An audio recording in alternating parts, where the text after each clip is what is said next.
You're listening to the Play Therapy Podcast with Dr. Brenna Hicks, your source for centered and focused play therapy coaching. Hi, I'm Dr. Brenna Hicks, the Kid Counselor. This is the Play Therapy Podcast where you get a masterclass in child-centered play therapy and practical support and application for your work with children and their families. In today's episode, I am answering a question from Rob in Arizona. Rob, I am so excited to hear from a male play therapist. I say this all the time when one joins my coaching or my collective, and I'm sure there's male podcast listeners as well, but sometimes I don't have interactions with those. So thank you so much for representing males in this field, and there are so many kids that really need to bond with a male in their therapeutic work. So I'm so happy that there are more men in the field, and I'm really excited to hear from you, Rob.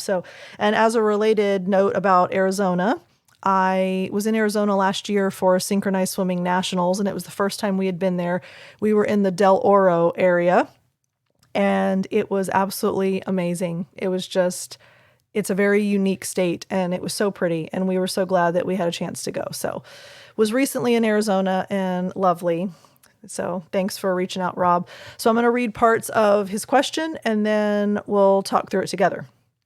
I appreciate this podcast so much, and I'm thankful for you in my journey to continue to develop into a focused and attuned therapist capable of making changes. I love the Landreth book. Me too. That said, I have an 8-year-old child. He likes to hide the toys he plays with the most, and has asked me if the toys will be safe while he's gone. I've used the reflective responses and tracked the investment he has in the toys and his efforts to ensure safety due to his connection. He still hides them and looks to me to protect them. Obviously, there's a theme here, and I'm seeing how much our relationship means to him. I'm curious how to continue to go about this, as I've noticed that he has added a toy here and there to hide and keep safe. Thank you for the work that you do, and I'm proud to call myself a play therapist. I think we all should be proud to call ourselves play therapists, so that's exciting. Okay, thanks, Rob, for the question. I think let's start with what I consider to be thematically what's going on here, which is permanence. And anytime we have a child that buries things, hides things, anytime there's hide and seek, anytime the child will want something to remain, there's a sense of permanence play. And why that's significant is permanence is something that a child basically has to test and wrestle with. In other words, conflicting truths. So we will see this in kids that have recently gone through a divorce, for example, because what they're trying to sort out, let's go back. Kids have a very concrete black and white way of viewing the world. So you're either all good or you're all bad. Or mom and dad either love each other or they hate each other. Or when I'm at mom's house, I can only love mom. And when I'm at dad's house, I can only love dad. So they have these very defined ways of thinking through the world. But the world has a lot of gray. And so in a scenario where a child is working through permanence, they're essentially saying, how do I resolve what I perceive to be conflicting truths? In other words, if I am at dad's, can I still love mom anyway? If I do something that gets me in trouble, can I be good even though I did something that was, quote, bad? And I don't like value-laden words, but kids do good versus bad play. That's why I'm using that scenario. You know, if I do something, quote, bad, am I still, quote, good? You can see how a kid is going to have to make sense of that. So in this scenario, I think absolutely you've identified what's going on. So there's the relationship component of this. And there's also the possessiveness. So these are things that really matter to me. These are the toys that I play with the most. They're my favorites. So if I leave them here, are they going to be here when I come back? If I leave them here, is someone else going to play with them and somehow mess them up or ruin them or impact my need for them in some way? Does our relationship persist even when I'm not with you? You know, kids only come and play with us an hour each week. And they have dozens of hours the rest of the week without us. So am I still important to you? Do I still matter to you? Does the relationship persevere even in the midst of me not seeing you for the rest of the hours in the week? There's all of these things that he's wrestling with. And when he says to you, you need to keep them safe, you need to protect them, that's a call to you that this needs to be important to you as well. Our time together, the toys that I play with, our connection, our relationship, you need to guard this too. So he's kind of giving you a task in this scenario where you have to safeguard this as well, because he's wanting to safeguard it, but then has to leave. So he's giving you the torch essentially and saying, okay, you keep these safe when I'm not here. So I'm going to hide them, but then I have to rely on you to do the rest of it. So you said, I'm curious how to continue to go about this, as I've noticed that he has added a toy here and there to hide and keep safe. First of all, you would just want to acknowledge that.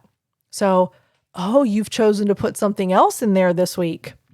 Or you added another toy to the things that you're hiding this week. That one's really important to you as well. So you just want to acknowledge that, because that is a change. So not only do we want to acknowledge repetitive and consistent patterns of behavior with children, but we also want to acknowledge when things change. They need to hear the verbalization of those observations.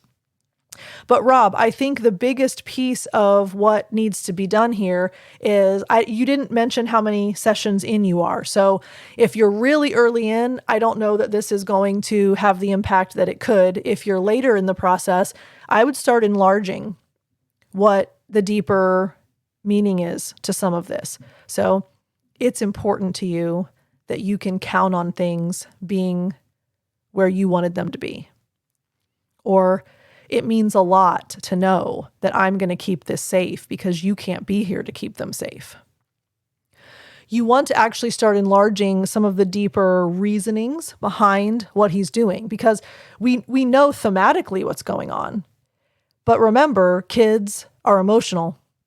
Kids are driven by their feelings.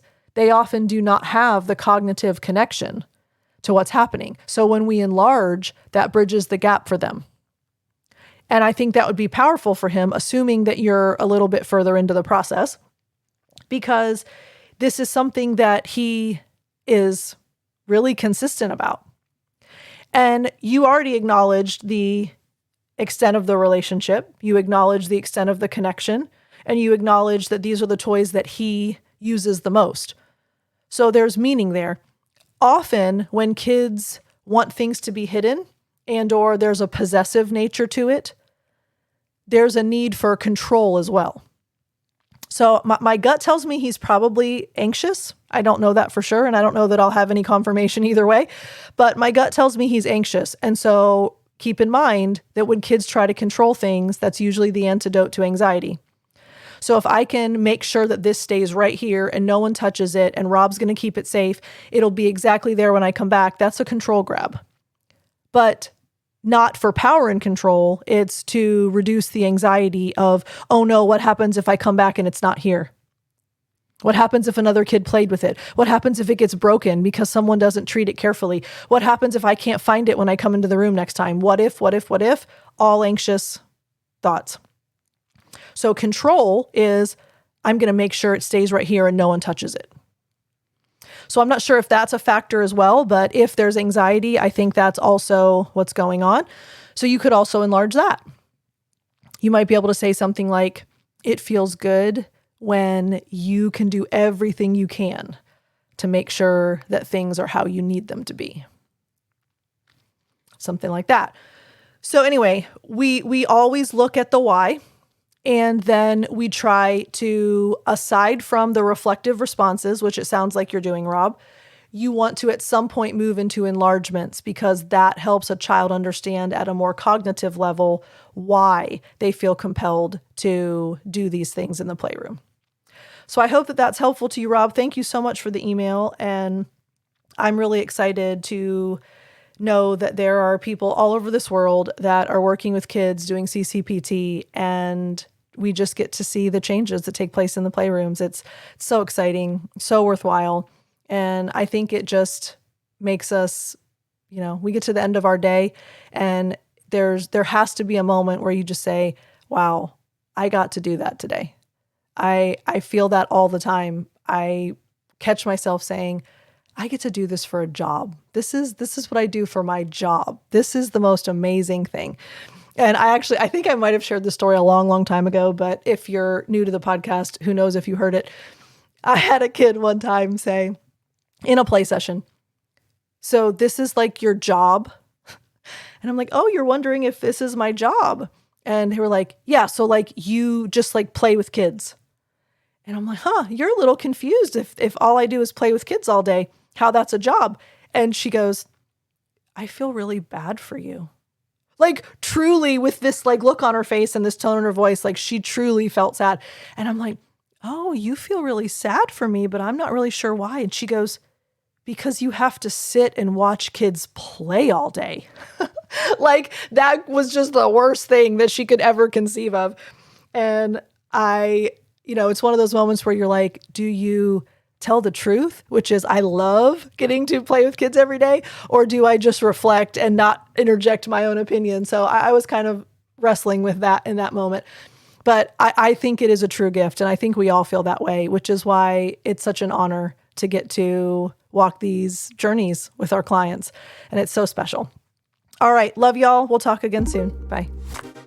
Thank you for listening to the Play Therapy Podcast with Dr. Brenna Hicks. For more episodes and resources, please go to www.playtherapypodcast.com.